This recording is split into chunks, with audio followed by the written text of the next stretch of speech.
الحمد لله نحمده ونستعينه ونستغفره ونؤمن به ونتوكل عليه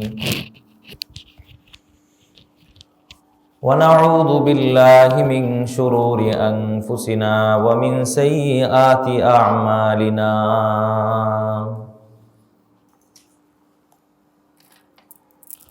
من يهده الله فلا مضل له ومن يضلله فلا هادي له ونشهد أن لا إله إلا الله وحده لا شريك له في الخلق والأمر لا ضد له ولا ند له ولا حد له ولا مثل له ولا مثال له ولا وزير له ولا معين له ولا مشير له ولا مداني له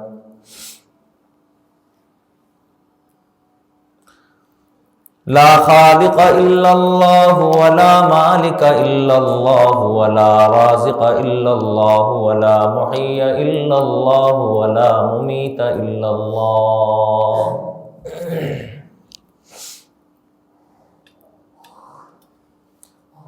ثم نشهد أن سيدنا وسندنا وحبيبنا وحبيب ربنا وطبيبنا وطبيب قلوبنا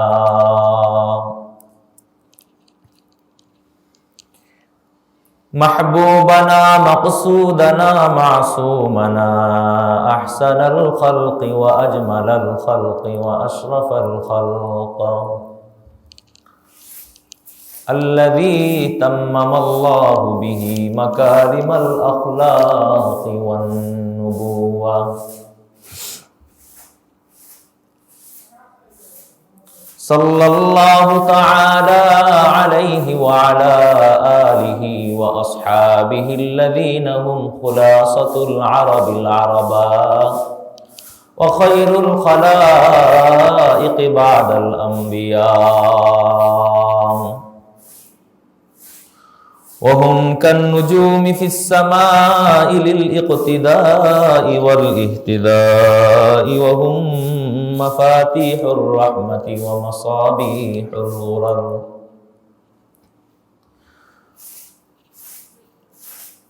وعلى جميع أهل بيته وعلى علماء أمته وفقهاء ملته إلى يوم الدين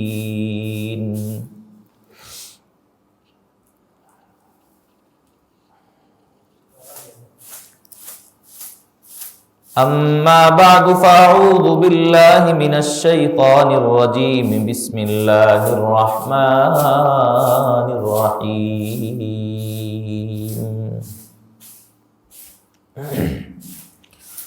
كمثل الشيطان إذ قال للإنسان اكفر فلما كفر قال إني بريء منك إني أخاف الله رب العالمين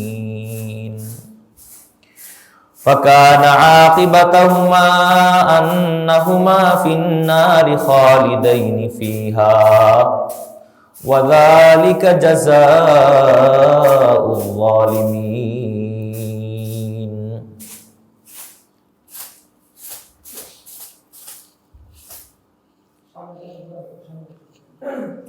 قال النبي صلى الله عليه وسلم أن الله تبارك وتعالى يقول من لم يستسلم بقضائي ولم يصبر على بلائي ولم يشكر على نعمائي فليتخذ ربا سوائي آمنت بالله صدق الله مولانا العظيم وصدق رسوله النبي الأمي الكريم ونحن على ذلك لمن الشاهدين والشاكرين والذاكرين والحمد لله رب العالمين.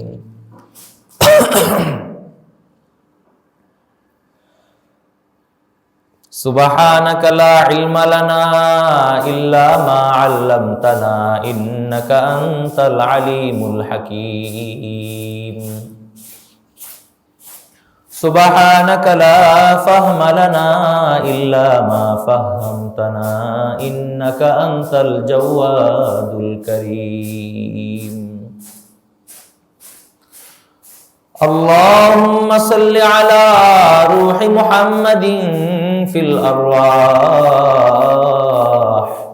وصل على جسد محمد في الأجساد وصل على قبر محمد في القبور وصل على تربة محمد في التراب.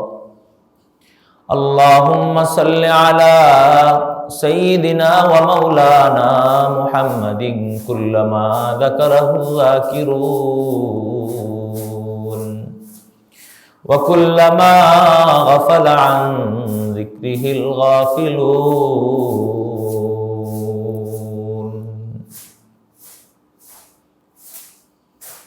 ہے زندہ فقط وحدت افکار سے ملت، ہے زندہ فقط وحدت افکار سے ملت، وحدت ہو فنا جس سے وہ الہام بھی الحاد، وحدت ہو فنا جس سے وہ الہام بھی الحاد.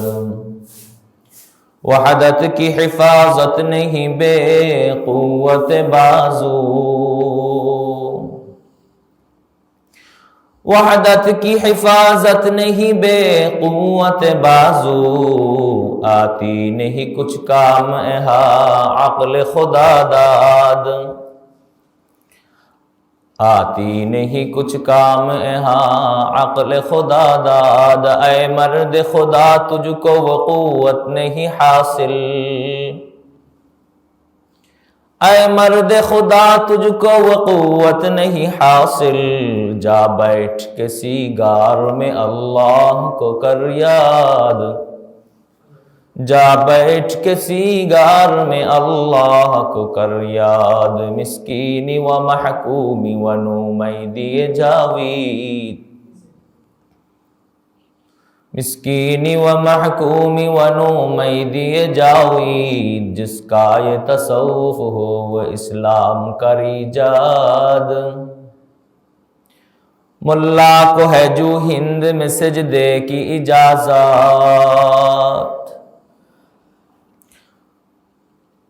ملا کو ہے جو ہند میں سجدے کی اجازت، نادا یہ سمجھتا ہے کہ اسلام ہے آزاد، نادا یہ سمجھتا ہے کہ اسلام ہے آزاد. جگہ جی لگانے کی یہ دنیا نہیں ہے، جگہ جی لگانے کی یہ دنیا نہیں ہے، عبرت کی جا ہے تماشا نہیں ہے، یہ عبرت کی جا ہے تماشا نہیں ہے. معزز محترم মুসল্লিয়ান کرام، আল্লাহ পাক দরবারে অসংখ্য অগণিত লাখো কোটি শুকর সুজুদ আদায় করছি যে মহান আল্লাহ তাআলা মহব্বত করে মায়া করে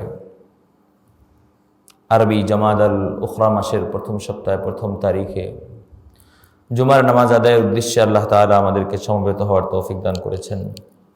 এজন্য সে রব্বে করিমের দরবারে আল্লাহকে শোনাবার উদ্দেশ্যে মহব্বতের কণ্ঠে ইখলাসের নিয়তে একবার শুকরিয়া আদায় করি, কালিমাতু শুকর পড়ি আলহামদুলিল্লাহ।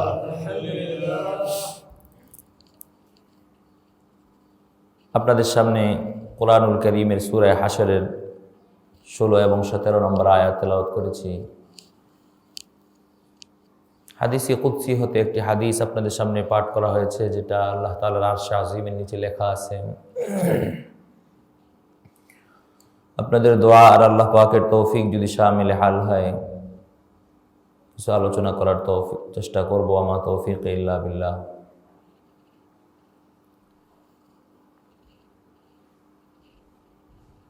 আলোচনার বিষয়বস্তু হলো ইবাদত মাআল ইলম উত্তম না ইবাদত মাআল জাহাল উত্তম? মূর্খতার সাথে ইবাদত করা আল্লাহর কাছে বেশি পছন্দনীয়, নাকি ওই ইবাদতের ইলম শিখে, ওই ইবাদতের আহকাম শিখে তারপরে আল্লাহ পাকের ইবাদত করা আল্লাহ পাকের নিকট বেশি পছন্দনীয়? সমস্ত মুহাদ্দিসিন কেরাম একথাই হাদিস থেকে ব্যাখ্যা করেন, মুফাসসিরিন কেরাম তাফসির করেন, মুআররিখিন কেরাম তারিখের মধ্যে লেখেন।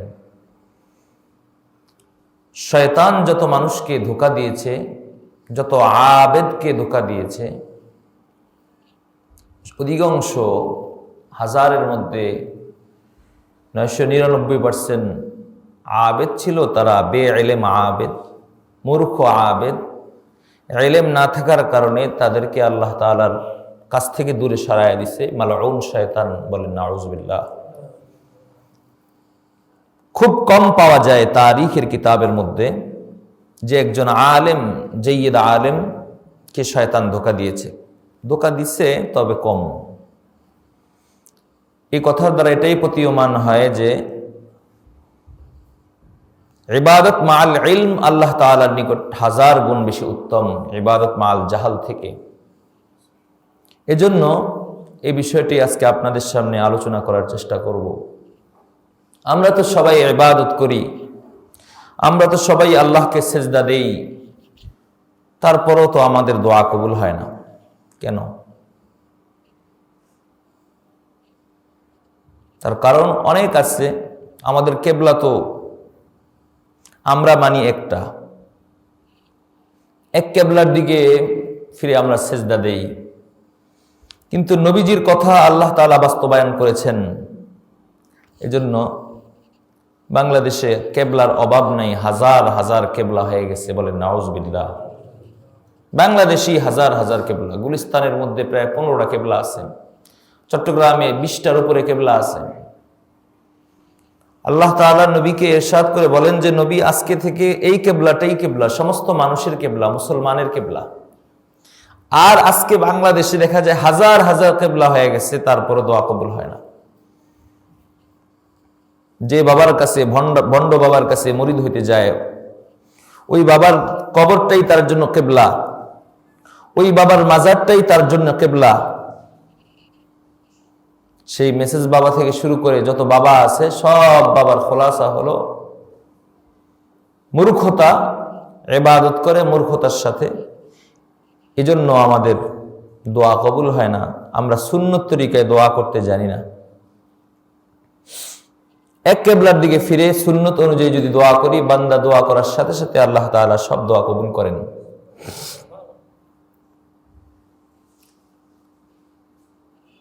এটার সমস্যা কোন জায়গায়?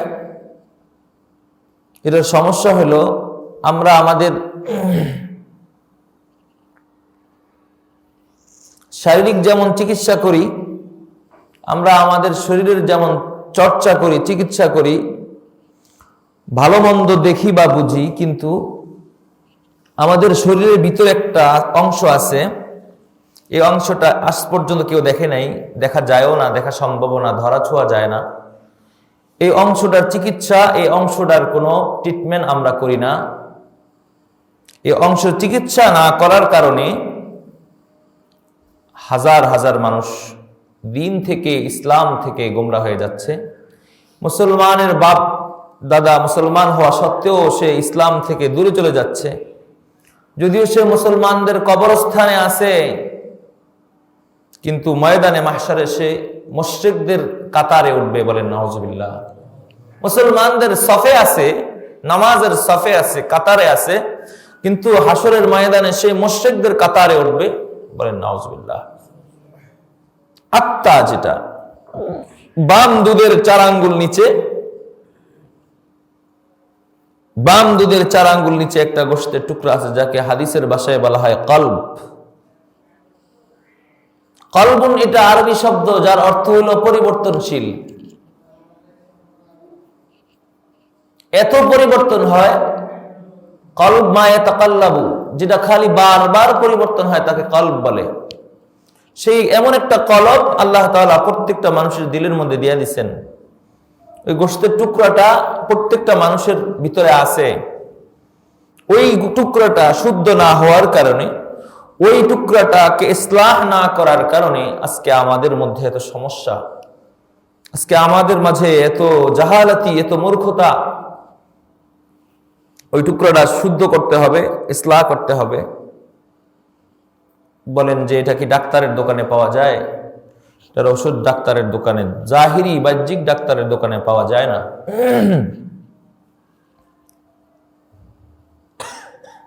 এটার ঔষধ আল্লাহওয়ালা, দিনদার, পরহেজগার, মুত্তাকি মানুষের কাছে পাওয়া যায়, যেটা তার শায়েখের থেকে নিছে, তার শায়েখের থেকে নিছে। এইভাবে করে সরওয়ারে কায়নাত সাল্লাল্লাহু আলাইহি সাল্লাম পর্যন্ত তার সিলসিলায়ে নসব পাওয়া যায়। এই বুজুর্গের কাছে যদি যাওয়া হয় তাহলে তার দিলের চিকিৎসা হবে, তাছাড়া দিলের চিকিৎসা হবে না। শয়তান তাকে ধোঁকা দিবে, তার ইবাদতের মধ্যে ধোঁকা দিবে, তার আমলের মধ্যে ধোঁকা দিবে, ধোঁকা দিয়ে তার জিন্দেগির সব আমলকে বরবাদ করে দিবে। প্রতিনিয়ত শয়তান আমাদেরকে ধোঁকা দেয়। ইমামে গাজালি রহমতুল্লাহ আলাইহির যুগে এক আবেদ ছিলেন, আমলওয়ালা, তার মতো আমলওয়ালা আবেদ পাওয়া যায় না।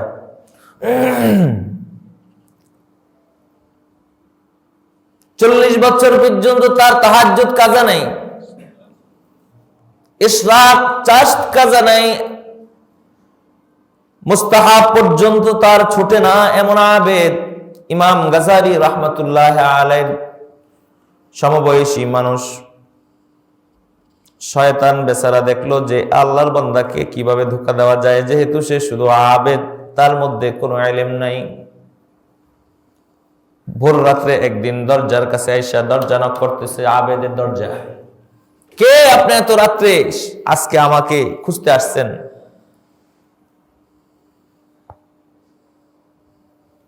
বলে যে আমি জিবরাইল আলাইহিস সালাম আপনার কাছে আসছি। নাউজুবিল্লাহ বলেন। সে তো যেহেতু মূর্খ আবেদ, তার কাছে কোনো ইলম নাই, জাহালাতের সাথে সে আল্লাহর ইবাদত করে। সিজদা একটার জায়গায় 3টাও দেয় মাঝে মাঝে, মাকরু ওয়াক্তের মধ্যে নামাজ পড়ে। আচ্ছা, দরজা খুলছে, বসেন আপনি, এত বড় মালাকুল, এত বড় ফেরেশতা মালাকুন কারীম। ও আবেদ, আপনার কাছে আল্লাহ তাআলা আমাকে পাঠাইছেন। আপনার তাহাজ্জুদের যে মর্তবা, নবীদের কাতার পর্যন্ত আপনার তাহাজ্জুদের মর্তবা চলে গেছে। নাউজুবিল্লাহ। আবেদকে আলহামদুলিল্লাহ। এখন আল্লাহ তাআলা একটা আয়াত নিয়ে আপনার কাছে পাঠাইছেন, এই আয়াতটা আপনি বুঝেন। আয়াত হলো ওয়া'বুদ রাব্বাকা হাত্তা ইয়াতিয়াকাল ইয়াকিন। আয়াতটা সবাই আমার সাথে খেয়াল করেন। ওয়া'বুদ রাব্বাকা মানে আপনি আপনার রবের ইবাদত করেন নবী, হাত্তা ইয়াতিয়াকাল ইয়াকিন, আপনার ইয়াকিন আসার আগ পর্যন্ত। কি আসার আগ পর্যন্ত? ইয়াকিন। বলেন ইয়াকিন আসতে হবে। তো আপনার ইয়াকিন আসছে কিনা? আলহামদুলিল্লাহ আসছে। আজকে থেকে তাহাজ্জুদ বাদ দেন, আজকে থেকে রোজা বাদ দেন, নামাজ বাদ দেন, সালাতুল ইশরাক বাদ দেন, সালাতুল আওয়াবিন বাদ দেন, সব মাকবুল হয়ে গেছে আপনার। যাক, খুশি। ফজর নামাজও ওই দিন যায় নাই, যেহেতু আল্লাহ তাআলা তাকে কবুল করছেন। ফজর নামাজও যাওয়ার নিয়ত করছিল কিন্তু যায় নাই। ইমাম গাজালি রহমতুল্লাহ আলাইহি কয়, কিরে ওই বুজুর্গরে দেখা যায় না, আবেদের দেখা যায় না? কয় হুজুর, তারে তো বড় শয়তানে পাইছে, সে তো এখন কোনো নামাজ টামাজ পড়ে না, আগে তো পাগড়িও খুলতো না। আচ্ছা, তাহলে তার কাছে একটু যাওয়া দরকার। গিয়া দেখে যে সকালে শুয়ে রইছে, ফজরের নামাজ না পড়েই শুয়ে রইছে। কি ভাই, তুমি তো এত আমলওয়ালা ছিলা, কি অবস্থা, তোমার কি সমস্যা? বলছে না, আল্লাহ তাআলা আমাকে কোরআনের আয়াত পাঠাইছে, আল্লাহ তাআলা আমার কাছে আমি বড় আমলওয়ালা আবেদ হয়ে গেছি, সেই জন্য আল্লাহ তাআলা নাকি আমার আমলটা খুব পছন্দ করছেন, এজন্য আল্লাহ তাআলা একটা সুন্দর আয়াত পড়াইছেন। এই আয়াতটা আমি জীবনেও শুনি নাই। মূর্খ আবেদ শুনবো কোত্থেকে? আসলে তো এটা কোরআন শরীফে 1400 বছর আগে থেকে আছে। এটা শুনে নাই জীবনেও, তেলাওয়াত তো করে না কোরআন শরীফ, কোরআন শরীফ পড়তে তো জানে না। বলছে আয়াতটা শোনাও। ইমাম গাজালি বলে আয়াতটা শোনাও। আয়াত হলো ওয়া'বুদ রাব্বাকা হাত্তা ইয়াতিয়াকাল ইয়াকিন। তোমার ইয়াকিন আসার আগ পর্যন্ত তুমি ইবাদত করো, অথবা আমার ইয়াকিন চলে আসছে, আমার ইবাদত লাগবে না। ইমাম গাজালি রাহমাতুল্লাহ আলাইহি বলে, ভাই তুমি আয়াতের অর্থ বোঝো নাই। ইয়াকিন মানে এখানে সমস্ত মুফাসসিরিন ইকরাম লিখছেন, সমস্ত মুহাদ্দিসিন ইকরাম লিখছেন, ইয়াকিন মানে এখানে মউত। ইয়াকিন মানে কি বলেন? মউত। মউত আসার আগ পর্যন্ত, আর মুহূর্ত পর্যন্ত তোমাকে আল্লাহর ইবাদত করতেই হবে। সুবহানাল্লাহ। আর তোমাকে সেই ইবলিস শয়তান কি বুঝাইলো? সাথে সাথে তওবা করে হুজুরের দরবারে আসা যাওয়া শুরু করছে যে আমার সব জিন্দেগি তো বরবাদ হয়ে যেত, আমাকে তো ধোঁকা দিয়ে ফেলছে। এজন্য মুহতারাম হাজিরিন, আপনাদেরকে এই কথাটাই আমি বুঝিয়ে দিতে চাই যে অল্প ইবাদত, অল্প আমল যদি এটা মূর্খতার সাথে হয়, এটা দাম নাই। এটা যদি ইলমের সাথে হয়, এটা বড় মকবুল, এটা আল্লাহ তাআলা বড় পছন্দ করেন। এটা শয়তানের ধোঁকা থেকে অনেক সময় বড় বড় আবেদরাও ধোঁকা খায়া যায়, বাঁচতে পারে না। পাগড়ির মধ্যে অনেক সময় শয়তান ধোঁকা দিয়া ফেলায়। পাগড়ি মাথায় দিছে, ধোঁকা দিয়া ফেলাইছে শয়তান।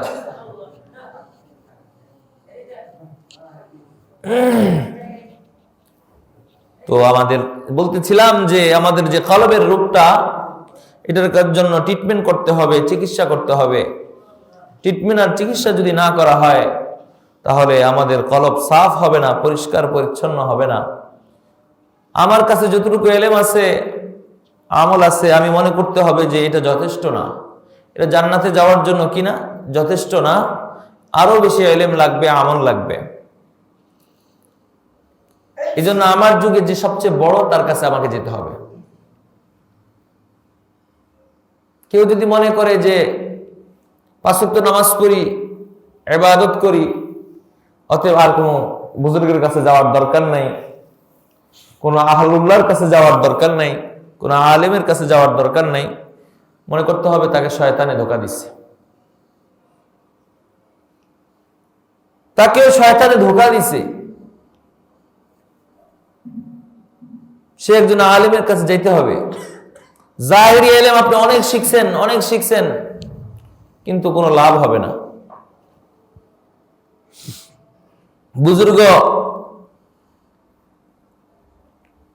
এক বুজুর্গের ওয়াকিয়া আসছে কিতাবের মধ্যে, যে সে অনেক বড় আলেম ছিলেন। তার নাম হলো হযরত শেখ জালালউদ্দিন রুমি রহমতুল্লাহ আলাইহি। অনেক বড় বুজুর্গ, অনেক বড় আলেম। এক সময় সে মশহুর লোক ছিলেন, এখনো মশহুর। শুরু যুগে শুধু সে জালালউদ্দিন রুমি রহমতুল্লাহ আলাইহি লেখালেখি করতেন, তাসনিফ করতেন, আর নামাজ পড়তেন, আর কোনো ইবাদত করতেন না।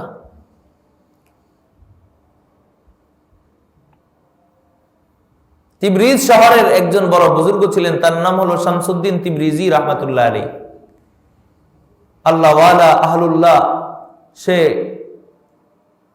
আল্লাহর সাথে তার ভালো সম্পর্ক, আল্লাহকে সে ভালো করে চিনে। এই বিলায়াতটা সে কাকে দিবে, খুব টেনশনে আছে। बस अचानक गायब से आई सदा, बस अचानक गायब से आई सदा, शम्स तिबरीज अब तो फौरन रूम जा,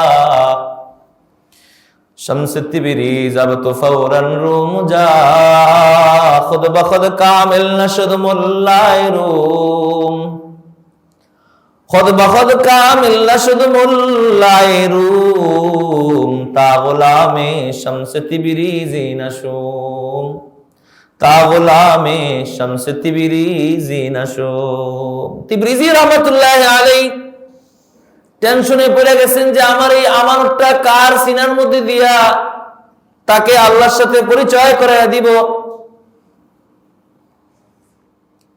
আল্লাহ তাআলা দিলের মধ্যে হঠাৎ করে ইলহাম করছে, ও শামসুদ্দিন, তাড়াতাড়ি রোম শহরে চলে যাও, সেখানে আমার এক বান্দা আছে বড় আলেম ইলমওয়ালা, কিন্তু আমার সাথে সম্পর্ক ভালো না, তাআল্লুক মা আল্লাহ নাই, আল্লাহর সাথে সম্পর্ক নাই। একটা ব্যাংক আছে, এই ব্যাংকটার নাম হলো তাআল্লুক মা আল্লাহ ব্যাংক।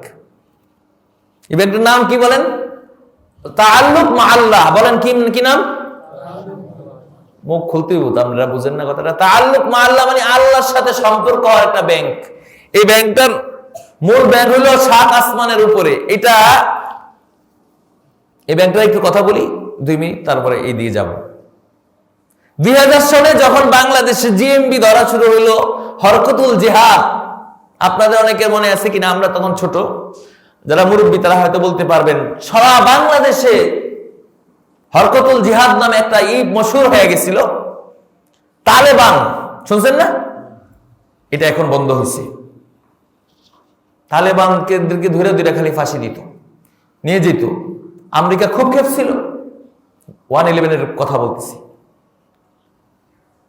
তো ওই 1/11 সময় 2001 সালে আমেরিকার এক বড় সাংবাদিক, শিক্ষিত সমাজ আসছে চট্টগ্রাম জামে ইসলামিয়া পটিয়া মাদ্রাসায়।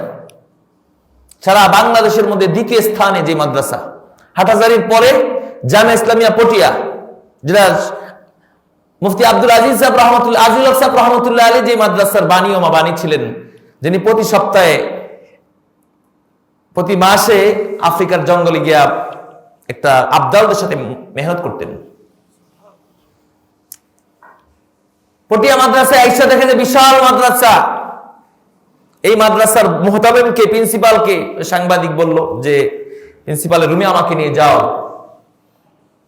প্রিন্সিপালের রুমে নিয়ে গেল। প্রিন্সিপাল হইল বর্তমানে, উনিও আছেন, এখনো আছেন, মানে আব্দুল আলিম বুখারী সাহেব দামাত বারাকাতুহু আলিয়া, অনেক বড় জায়গা আলেম।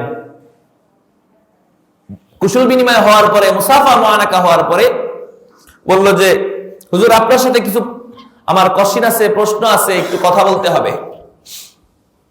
বলছে কি প্রশ্ন?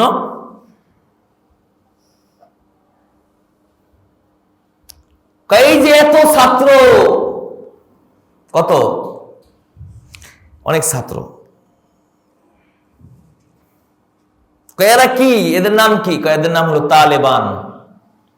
হুজুরে সাংবাদিকের একটু খোঁজাইতেছে, ঘুরে জবাব দিতে। ছাত্র কয় নাই, স্টুডেন্ট কয় নাই, বলছে এখানে 7,000 তালেবান আছে। কয় হাজার? আল্লাহ, একটা তালেবান পাইলে আমরা এর ধরে জবাই করি। 7,000 তালেবান। তালেবান এটা মূলত আরবি শব্দ, তালিবুনের যেমন তালেবান, অর্থ হলো ছাত্র, যারা এলেম অন্বেষণ করে, এরা আরবিতে তালেবান বলে। আর ওই সাংবাদিক মনে করছিল মনে হয় এরাই জঙ্গি তালেবান, যেই তালেবানদেরকে পাকড়াও করা হচ্ছে। বড়দের কথার মধ্যে হিকমত লুকায়িত।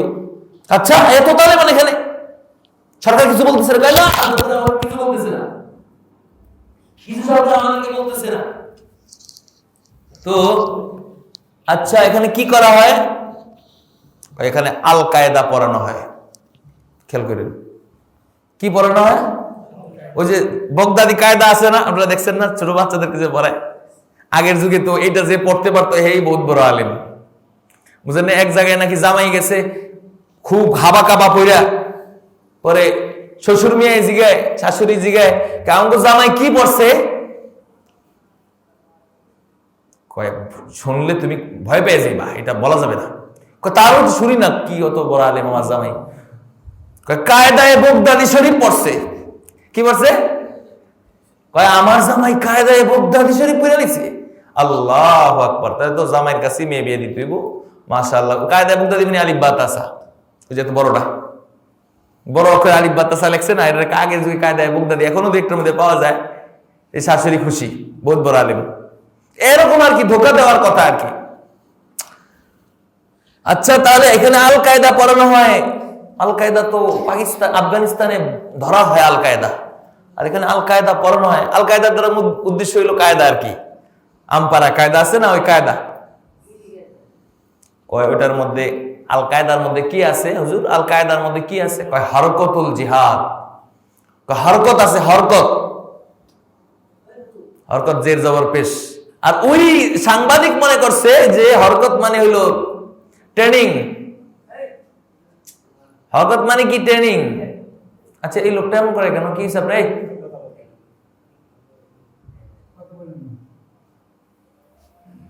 একজনের কারণে বয়ান আসে না, বন্ধ হয়ে যায় বয়ান।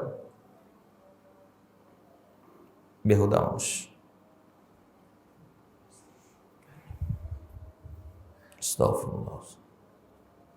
জালালউদ্দিন রুমি রহমাতুল্লাহ আলাইহির কাছে আসবে, আল্লাহ গায়েব থেকে ওহী পাঠাইছেন। ছটফট করতে করতে দৌড়াইতে দৌড়াইতে জালালউদ্দিন রুমির দেশে আসছে, যে এখানে কোনো বড় আলেম আছে কিনা। বলছে যে এখানে একজন বড় আলেম আছে জালালউদ্দিন রুমি, তারে একটু আমাকে দেখায় দাও। জালালউদ্দিন রুমির কাছে খবর পাইছে, দরজা বন্ধ। কে? আমি আল্লাহর এক বান্দা, দরজাটা খোলেন, আপনার সাথে একটু আমার কথা আছে। জালালউদ্দিন রুমি রাহমাতুল্লাহ আলাইহি বলে, 1 মিনিট সময় নাই, 1 মিনিটের সময় নাই, আমি তাসনিফ করতেছি, লেখালেখি করি, মসনবী শরীফ লেখি, ওইটা লেখি, সেটা লেখি।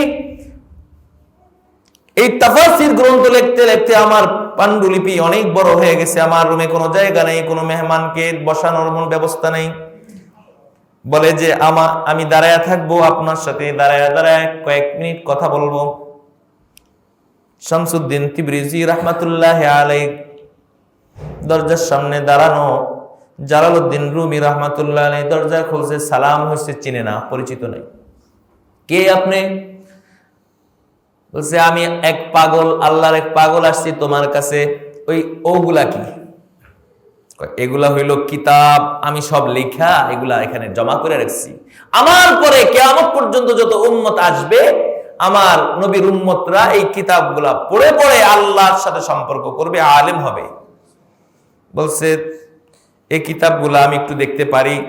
না না, এগুলা ধরা যাবে না, তুমি পাগল মানুষ, তুমি এগুলা ধরে নষ্ট করতে পারো না। শামসুদ্দিন তিবরিজি রাহমাতুল্লাহ জোর কইরা কিতাবের একটা বড় বস্তা লইছে, লইয়া দেখতেছে দেখতেছে, হায় হায় সর্বনাশ, এত নষ্ট করবে। পাশেই একটা কূপ ছিল, কূপের মধ্যে পুরা কিতাবের পান্ডুলিপি, যেটা তার 30 বছরের সাধনা মেহনত সবগুলা ওই কূপের মধ্যে ফালাই দিছে। নাউজুবিল্লাহি মিন যালিক। এই বেচারায় কান্না শুরু করে দিছে, আয় হায়, এ পাগলা, তুই কি করলি? সব 30 বছরের মেহনত বরবাদ, কূপের মধ্যে আমার 30 বছরের ইলম ঢুকায়া দিছো, এগুলো কি হলো? সমস্যা। টেনশন করতেছে, গালিগালাজ করতেছে। শামসুদ্দিন তিবরিজি রাহমাতুল্লাহ আলাইহি, আল্লাহ খেলাটা কি দেখা মনি, আল্লাহকে দেখা, খেলাটা দেখাই দে। ও এক জগতে ছিল, তুই যেই জগতের ডাক্তার, সেই ডাক্তারের খেলাটা একটু দেখাই দে। ও জালাল, কিতাবগুলা তোমার ধারণা মতে সবগুলা নষ্ট হয়ে গেছে? কয় হ্যাঁ, সব নষ্ট। কয় যদি কিতাবগুলা সব আমি আগের মতোই সাফা, আগের মতোই লেখা আইনা দিতে পারি, তাহলে কি আমার কথা শুনে? আগের মতো আবার কিভাবে হবে? পানিতে খায়া ফেললে আগের মতো হয় নাকি? আগের মতো সবগুলা আসবে, ওই রকম ভাজ ভাজ আসবে। তোর গোলামি করব, তোর গোলামি করব, সুবহানাল্লাহ, সুবহানাল্লাহ, মরণ পর্যন্ত তোর গোলামি করব। কি বলো এটা? খুদ বখুদ কামিল না শুধু মোল্লায়ে রুম, খুদ বখুদ কামিল না শুধু মোল্লায়ে রুম, তা গোলামে শমসে তিবরিজি নশুম। हम मुसलमान है मगर हम में मुसलमानी नहीं, हम मुसलमान है मगर हम में मुसलमाने नहीं, दिल में ईमान है मगर ईमान में कामिल नहीं, दिल में ईमान है मगर ईमान में कामिल नहीं। আমরা তো মুসলমান, প্রতি মাসে 2-1 কেজি গরু খাই না, মুসলমান, গরুর গোশত খাই, এটাই আমাদের দাবি। অপরিচিত জায়গায় যদি আমাদের হায়াত শেষ হয়ে যায়, আমাদেরকে জানাজার কফিন পরাতে মানুষের টেনশন শুরু হয়ে যাবে। কি আছে আমাদের লেবাস, সুন্নতি লেবাস, কি আছে আমাদের আখলাক? পারলে আরো বিরোধিতা করি, হক্কানি পীরের বিরোধিতা করে কিছু মানুষ। কারণ অন্ধরে তো সূর্যের আলো বোঝানো যাবে না, সে তো অন্ধ, আজীবন অন্ধকারে ছিল, সে সূর্যের আলো কি বুঝবে? চোখওয়ালাকে সূর্যের আলো বোঝানো যায়।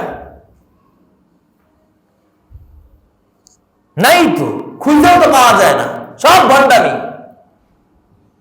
আর এরা মনে করে মনে পীর মানি ভণ্ড। না, হক্কানি পীর আছে, তুমি খোঁজো। তোমার ইমাম সাহেব ওই হক্কানি পীরের কাছে যায়, যে ইমামের পিছনে তুমি ইক্তেদা করো।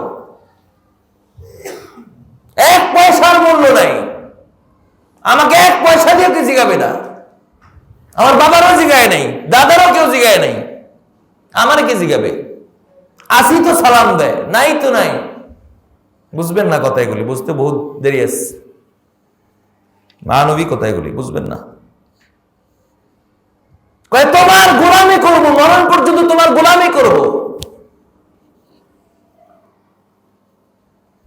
আল্লাহ 50 বছর পর্যন্ত আপনার সাথে যে একটা আমার গভীর সম্পর্ক ছিল, ওই সম্পর্কের দোহাই দিয়া বলি, কিতাবগুলো যেইভাবে ছিল ওইভাবে আপনি আমার হাতে পৌঁছায়া দেন। সুবহানাল্লাহ।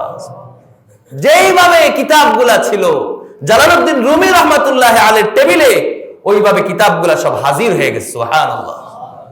এইবার আমি এবার যাই, শামসুদ্দিন তিবরিজিকে আমি এবার যাই, জালালউদ্দিন রুমিকে এবার আমি তোমার পিছ ছাড়বো না। তুমি কে? তুমি কে?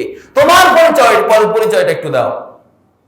আয় আয় আয়। আস্তে আস্তে কয়েক বছর জালালউদ্দিন রুমি রহমাতুল্লাহ আলাইহি শামসুদ্দিন তিবরিজির পিছনে পিছনে ছিল।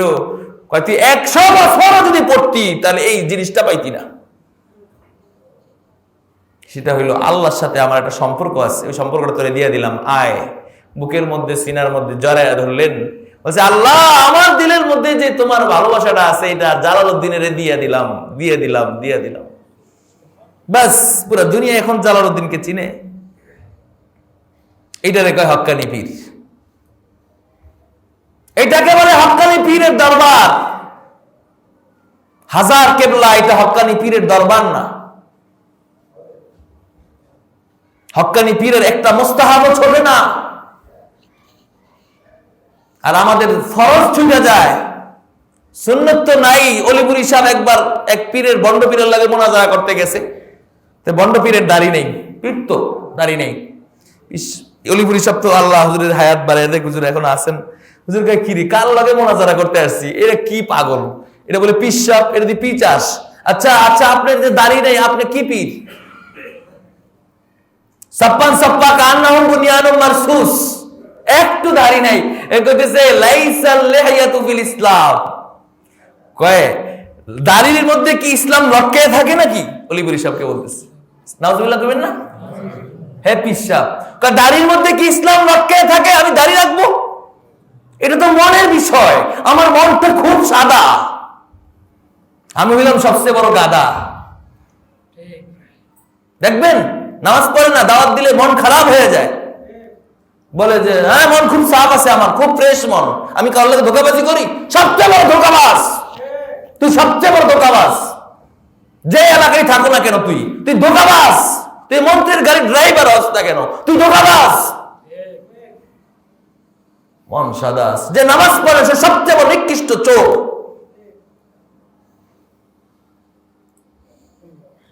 দাড়ি নাই, দাড়ির মধ্যে বলে ইসলাম লটকায় থাকে না। কত বড় জাহেল, কত বড় মূর্খ অলিপুরি সাহেব। ঠিক আছে, দাড়ির মধ্যে ইসলাম লটকায় থাকে না, তবে ইসলামের মধ্যে দাড়ি আছে।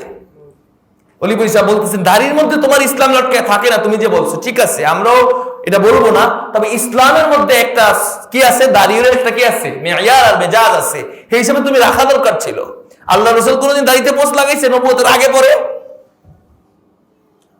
আমরা তো পাকার পরে দাড়ি রাখি, আগে পাকাই আলি, সাস্তে সাস্তে পাকাই, এরপরে দাড়ি রাখি। 40 বছর আগে সব দাড়ি পাইকা যায়, শ্বশুর হয়ে যায়, নাতি দাদা হয়ে যায়।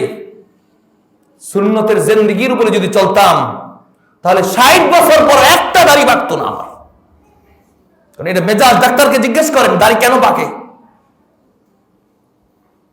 জীবন নাশ হয়ে যায়। আমাদের এগুলো হলো দেখানো আমল, মূর্খতার আমল। আমাদের সব আমলের কথা যে বলতেছিলাম আজকে, আলেমকে জিজ্ঞেস করে না, নামাজ পড়ে বড় বুজুর্গ, কিন্তু ভাবির লগে পর্দা করে না। কয় কি মিয়া সাহেব আপনি যে ভাবির লগে পর্দা করেন না, আপনি ভাবির যে দেখা দেন, ভাবি আমার বর্তনীটা সুন্দর বেশি। নাউজুবিল্লাহ করেন, এই সবাই নাউজুবিল্লাহ করেন। আচ্ছা, আল্লাহ আমার কপালটা যে কি মিলাইলো, আমার ছোট ভাইয়ের বউটা আমার বউ সৌন্দর্য না দেখা দিয়ে আর পারি না। ওই বেহায়া তো লজ্জা নেই। হাদিস শরীফে আছে আল মাসিল আল হামু, হুজুর আপনি দেওয়ারের ব্যাপারে কি বলেন? এটা মউত, আল হামু আল মউত। শুনে রাখো যারা এই সমস্ত কাজ করো, লম্বা লম্বা দাড়ি, দেবর ছোট বাবির লাগে কথা কয়, কি বলে বাসুরের লাগে কথা কয়। ইসলামের মধ্যে নাই এগুলা। ঢুকতেছেন ইসলামে, পুরো ঢোকেন, নামাজের কাতারে তো মাশাআল্লাহ আগেই থাকেন, তাহলে এটা নাই কেন আমাদের মধ্যে? এটা নাই কেন বলেন? আল হামু আল মউত, এটা হলো এই যে শুরুতে বললাম, মূর্খতার সাথে জাহালাত, জাহালাতের সাথে আমল। এই যারা দেবরের সাথে দেখা দেয় মনে করবেন সেটা মূর্খ আবেদ, এটা মনে করবেন টাটকা হরমানের মুক্ত মূর্খ আবেদ। আছে, আমার এলাকায়ও আছে, এই এলাকায় আছে কিনা জানি না, তবে যে করে হে বোঝে। আজকে থেকে গিয়া জারি করো, তোর সাথে আমার দেখা নাই, তুই তোর সাথে আমার দেখা নাই। আল্লাহ তো আমার বউ এখনো দাফন করে না, আমি কেন তোরটা দেখবো? পর্দা উঠে গেছে আমাদের মাঝ থেকে। ভাই না থাকলে তো আরো সুবিধা, গল্প করতে আরো মজা। নিজের আখলাক আর নিজের জিন্দেগি ঠিক করতে হবে। এগুলো সব মূর্খতা, জাহালত। এই জাহেল আবেদদের কোনো দাম নাই আল্লাহর কাছে। এই জাহেল আবেদদের কোনো দাম নাই আল্লাহর কাছে। যে কোনো সময় পিছলে যাবে, যে কোনো সময় ধরা খেয়ে যাবে, যে কোনো সময় ফাঁসির কাস্টে ঝরবে। বনি ইসরাইলের মধ্যে এক আবেদ ছিল, তার নাম ছিল নার্সিস, আবেদে নার্সিস। যা দোয়া করতো সব দোয়া কবুল, পানি পড়া দিলে কবুল, সব কবুল। শয়তান খেয়াল করছে এটারে ধোকা দিতে, এটারে ধোকা দেওয়া লাগবে। কিভাবে ধোকা দেওয়া লাগবে? বিশাল ইবলিসে বিশাল বড় ভেষ ধরে আসছে। হযরত কেমন আছেন? আছেন ভালো, সব দিক দিয়া কুশল বিনিময় করলেন, সব কথাবার্তা বললেন। দেখে যে মাশাআল্লাহ খুব পাক্কা বুজুর্গ, তবে এলেম নাই। ভাবির লগে কথা কই না বুজুর্গ, বুঝেন কি? কতটুকু আর আলেম সে হবে?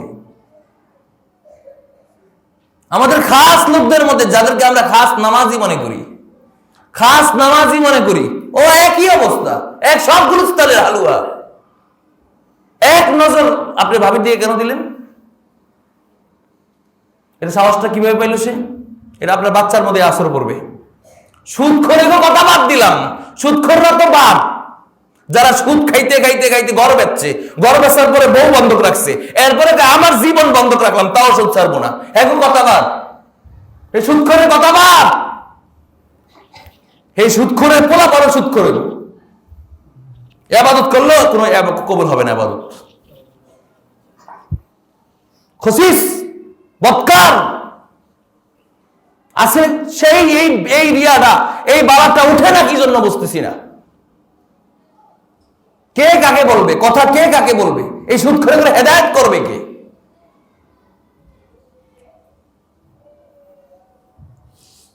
তো আয়েশা চিন্তা করলো যে এর কিভাবে ধোঁকা দেওয়া যায়। বাচ্চার এক মেয়ে আছে খুব রূপসী সুন্দরী, ওই যুগের বাচ্চার অবিবাহিতা মেয়ে। শয়তান তাকে গিয়ে ভয় দেখাইছে, এখন আর ভালো হয় না। তেঁতুল গাছ নিচে ভয় দেখায় না, এরকম ভয় দেখাইছে, আর ভালো হয় না। শয়তানে এক বুজুর্গের বেশ ধরে এসে কয়, ওখানে এক নার্সিস বুজুর্গ আছে, এর কাছে দিয়ে ফু দাও, ফু দিলে তোমার মেয়ে ভালো হয়ে যাবো। দেখেন কি পেস্টা বাজাইছে। এই পেস্টা বাজাইলো কি ইবলিসে, দেখেন ফু দিতে নিয়ে গেছে। আচ্ছা কোথায়? অমুক জায়গায় গির্জার মধ্যে সে আছে। যাওয়ার পরে হুজুরে দূরের থেকে ফু দিছে, দেওয়া লাগবে, এখন কি করবে? তবে কয় নিয়ে যান, বাস ভালো হয়ে গেছে। ফু দেওয়ার সাথে সাথে ভালো হয়ে গেছে।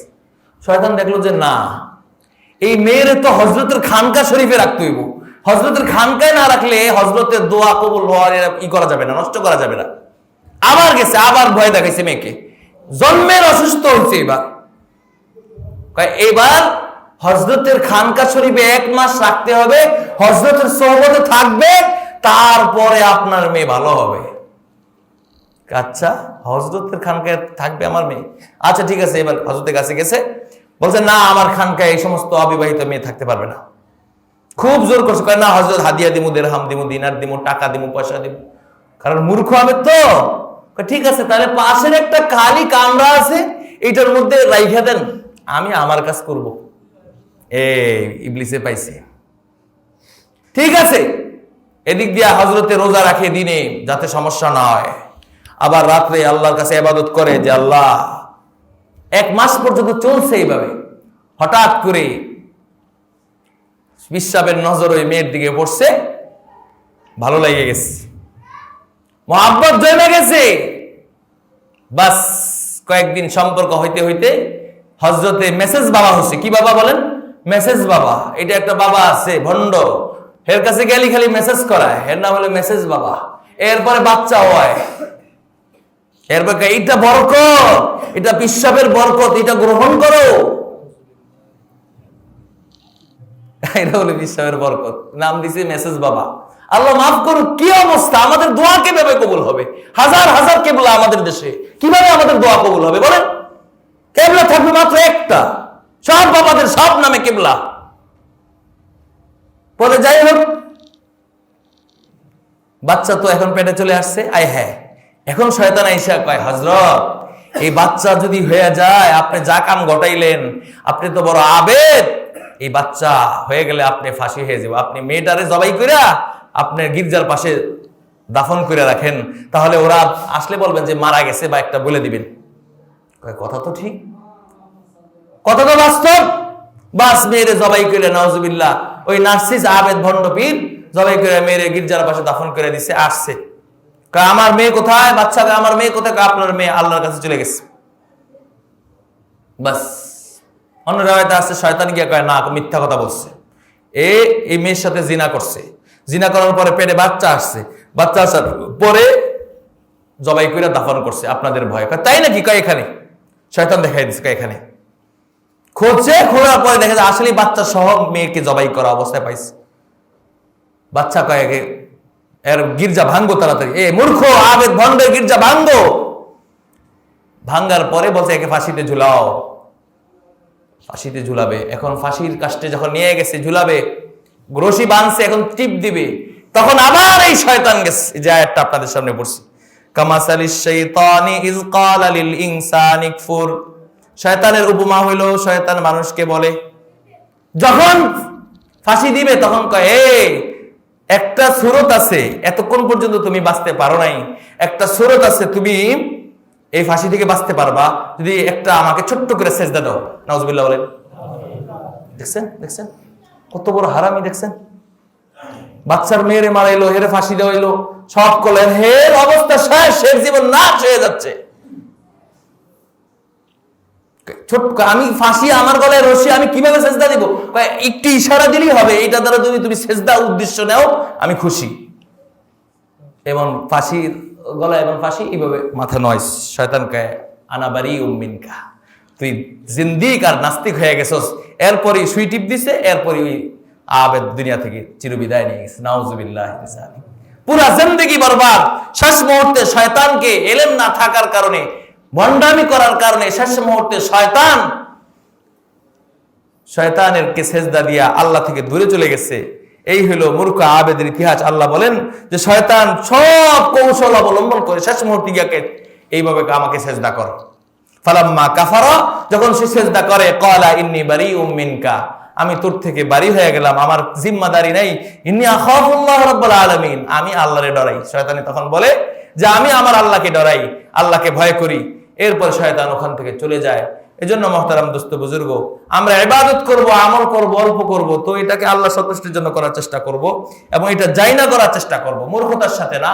মূর্খতার সাথে যদি হাজারো আমল করি, আমার কোনো আমল কবুল নাও হইতে পারে, আমার কোনো আমল আল্লাহর কাছে কি গ্রহণ নাও হইতে পারে। একটা শিরিকের কারণে, একটা ছোট্ট গুনাহের কারণে, একটা শিরিকের কারণে জুনায়েদ বাগদাদী রাহমাতুল্লাহ আলাইহি সব আমল বরবাদ হয়ে গেছে।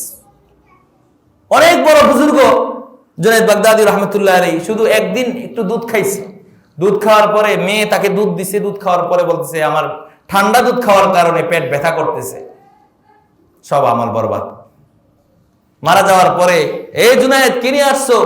আল্লাহ এই আল্লাহ কয় উজকুর লাইলাতাল লাবান, দুধের রাত্রির কিচ্ছাটা স্মরণ কর। দুধের রাত্রিতে কি কইছিলি, দুধ খাওয়ার রাত্রিতে কি কইছিলি ওটা স্মরণ কর। উজকুর লাইলাতাল লাবান।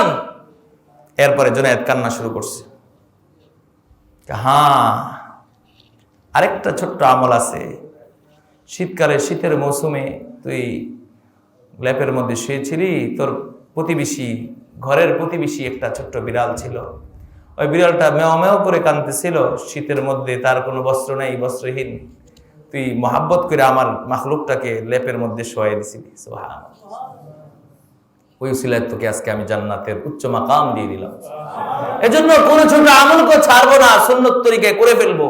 কোন বড় গুনাহকেও ছাড়বো না, ছোট গুনাহকেও ছাড়বো না, সব বাদ দিয়ে দিব। ছোট আমলকেও ছাড়বো না, বড় আমলকেও ছাড়বো না, আর ছোট গুনাহও পরিত্যাগ করব, বড় গুনাহও ইনশাআল্লাহ আমরা পরিত্যাগ করব। আল্লাহ তাআলা আমাদের সবাইকে কথাগুলোর উপর আমল করার তৌফিক দান করেন।